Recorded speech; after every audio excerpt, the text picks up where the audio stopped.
Good evening, everyone. My name is Allison Shiozaki. My ancestors on my mother's side come from Eastern European Jews, and my dad's side, Japan. I use they, them, and she, her pronouns. I'm recording this video from the occupied lands of the Kanaka Oiwi, and I'm speaking to you now from a very powerful place on Hawaii Island with sacred Mauna Kea mountain in front of me, as well as the waters of whom feed and nourish the Aina around me. I'm so grateful I can connect with you all. While I had hoped I could be there in person, tonight with Canyon, the surging numbers in Hawaii have been the highest since the entirety of the COVID-19 pandemic began. I appreciate this opportunity to still be able to participate, and thanks to the Cal Academy of Science for presenting in this way to protect me and stay safe, as well as the local community here in Hawaii. I was asked to be a part of tonight's presentations on fungi by Cal Academy through my intentional relationships to the fungal kingdom, which you might say began in a more intensive way around the time I began taking mushroom cultivation classes at Marriage College in Oakland, then spending the collaborating efforts with Bay Area Applied Mycology, and actually presented here before at past nightlife fungi events. And most currently co-collaborative work with Decolonize Mycology, which is a network of people within the Black, Indigenous, and people of color community, and queer, trans, two-spirit, Black, Indigenous, and people of color community.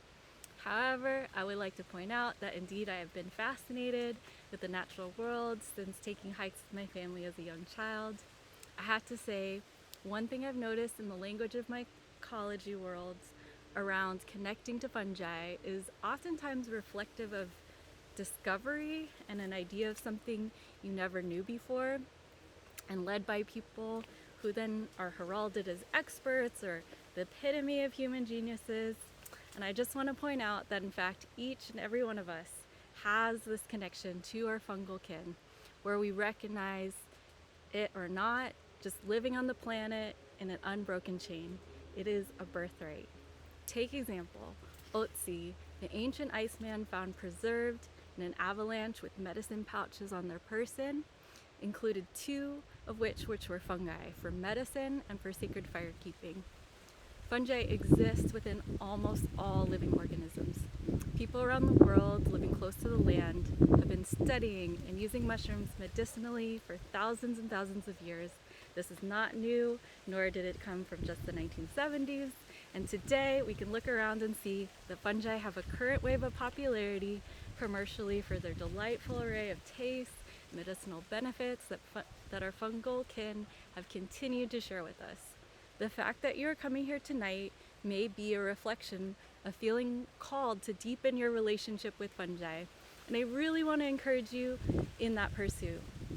In being present with you tonight, I want you to feel invited into hearing a little bit about my personal journey of building these connections and understanding this whole realm of our kin, and also to explore ways in which we can see the limits of what we know, and thus begin the process of going beyond the limitation of what we've only been taught to value by anchoring that relationship with respect and reciprocity to the land, to the water, to the original caretakers, to our non-human relatives, and to build up the values of responsibility and care for the land. I thank my teachers deeply, mahalo piha in Hawaii, for the teachings of Aloha Aina and Malama Pono. Though my time in the haunts of mycological societies, I have learned some valuable cultivation techniques for which I acknowledge and am deeply grateful. But I have also seen contrasting teachings, which always seemed very counterintuitive to why I felt drawn to learning about fungi in the first place. In deep reflection, I see these as learned behaviors rooted in settler colonialism, patriarchy, militarism, and rape culture. All things live in harmony with their counterbalance in this multiverse. A teacher learns so much through teaching, and a student is also a teacher. With respect, I had concerns about what was being taught in spaces which were so predominantly white, cishet, and male. I am bringing up these facts not to push people away, but in an effort to shed light on what it means to be a part of those spaces and give insight as to why people such as myself and members of Decolonize Mycology have not felt welcomed. I took note when I noticed I was in spaces which had the same personalities and demographics, when these group members would attack people, specifically women of color, for expressing a desire to use organically grown substrate, to then be ridiculed as nonsensical ideas, non-scientifically based paranoia and conspiracy theory, have had dealt with adult men try to corner and physically intimidate me, bear through jokes made about molestation made by all male members in a board meeting. In fact, the same meeting in which I explained why I did not want to work with an organization that was still fronted by someone who had sexually assaulted me and had been thus labeled as being dramatic and accused of making unnecessary ultimatums.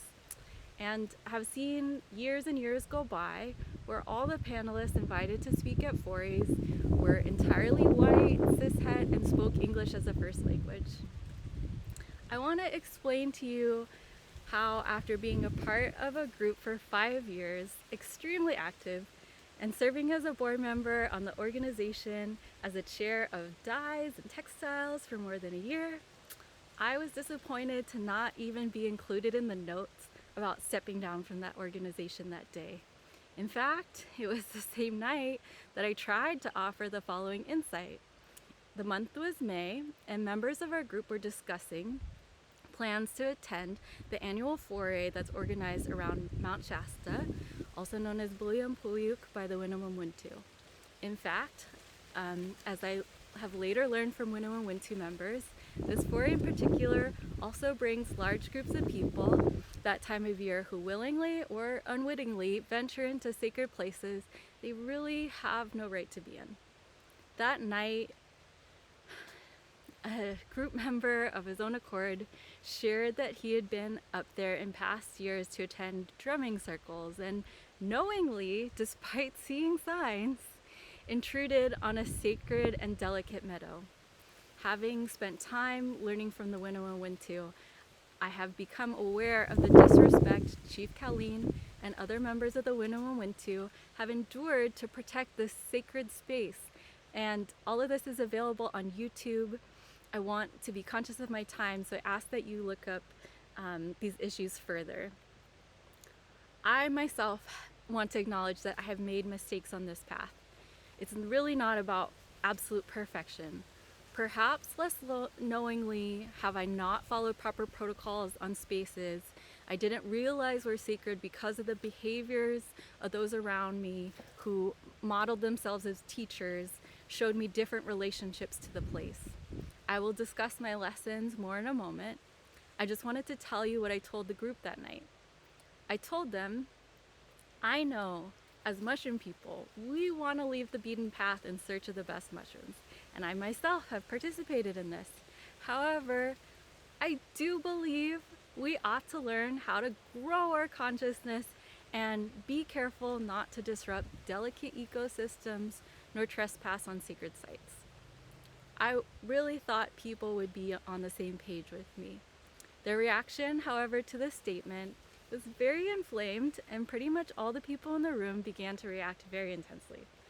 One member icily told me that they did not need my lectures before standing up across the room and beginning to scream at me about how I had done nothing but complain about the lack of diversity in the group, even though I had spent a lot of time and effort to try and offer something that would benefit everybody, and how he had done so much personally to create change in another mycological society.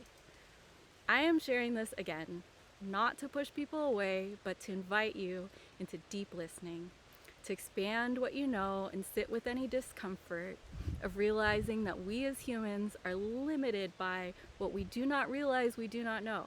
And this is why I feel it is important to take guidance from original caretakers of the lands we inhabit and build authentic relationships to indigenous people, the lands we live on, and all our non-human relatives. Here's a few points I've learned along the way spending time with Indigenous teachers. The concept of gather versus forage, taught to me by the incredibly talented, hardworking, inspiring chefs of Cafe Aloni by Makamham, Chochenyo Aloni Vincent Medina, and Rumson Aloni Luis Trevino. I had the incredible opportunity in this lifetime to work with them through Cafe Aloni. One of the first things they taught me when I met them was the impact of different language regarding gathering versus foraging.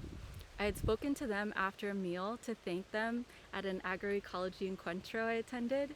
I had used the term forage regarding some of the ingredients present in this delicious meal, reflective of the lands we were living on. And they redirected me. Gathered, they said. I asked what the significance was, and they said, we prefer the term gather because that's what our people have done and continue to do. When you use the term forage, it's much like what an animal does, and no disrespect to animals, but it connotes the idea of wilderness that one can randomly take from. Our people have always gathered foods from these lands, and in that gathering, there's a relationship intentionally that has been cultivated. Take only what you need. This is general ancestral wisdom, and it's something said by Kanaka here in Hawaii. Take only what you can cow or eat, basically today. This is an anti-capitalist relationship and one of stewardship. Take only what you need because others will follow. For example, did you know a deer's diet can comprise up to a third in mushrooms?